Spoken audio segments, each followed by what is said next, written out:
ఆచార్య చాణక్య నీతి ప్రకారం ఒక వ్యక్తిని నమ్మాలంటే కొన్ని విషయాలను తప్పనిసరిగా పరీక్షించాలని, అలా చేయడం ద్వారా వారి స్వభావం లక్షణాలను సులభంగా అర్థం చేసుకోవచ్చని, దీని ద్వారా తాము మోసపోకుండా ఉండొచ్చని వివరించారు. ఆ విశేషాలంటే ఇప్పుడు తెలుసుకుందాం.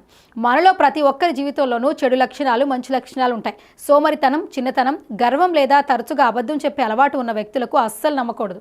ఎవరైతే ప్రశాంతంగా, గంభీరంగా వాస్తవాలు మాట్లాడతారో, సన్మార్గంలో నడుస్తారో వారిని మాత్రం విశ్వసించాలి. మీరు ఒక వ్యక్తిని విశ్వసించే ముందు తనలో త్యాగం చేసే గుణం ఎంతవరకు ఉందో పరీక్షించాలి. ఎవరైతే ఇతరుల జీవితాన్ని సంతోషంగా తీసుకునేందుకు తన ఆనందాన్ని సైతం త్యాగం చేస్తారో అలాంటి వారు మీ బాధలను అర్థం చేసుకునే సామర్థ్యం కలిగి ఉంటారు. అలాంటి వ్యక్తులను మీరు సులభంగా నమ్మొచ్చు. మీరు ఎవరైనా వ్యక్తిని నమ్మటానికి ముందు తన పాత్ర ఏంటో పూర్తిగా స్పష్టత రావాలి.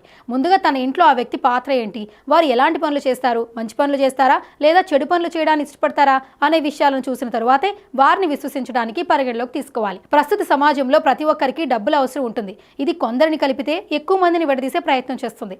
ఎందుకంటే మనుషుల బంధాల కంటే డబ్బుకు ఎక్కువగా విలువ పెరిగిపోయిందనే భావనలో చాలా మంది ఉన్నారు. మీరు ఎవరినైనా డబ్బు విషయంలో పరీక్షించాలనుకుంటే ముందుగా కొంత సొమ్ము అప్పుగా ఇవ్వండి. దాన్ని వారు సరైన సమయంలో మనకు రిటర్న్ ఇచ్చేస్తే వారిని పూర్తిగా నమ్మొచ్చు. అయితే కొందరు వ్యక్తులు స్వార్థపూరిత ఆలోచనలతో తప్పుడు మార్గంలో డబ్బు సంపాదించాలనే ఆలోచనలో ఉంటారు. వారు తిరిగి డబ్బులు ఇవ్వడానికి ఏమాత్రం ఇష్టపడరు. అలాంటి వ్యక్తులను ఎప్పటికీ నమ్మకూడదు.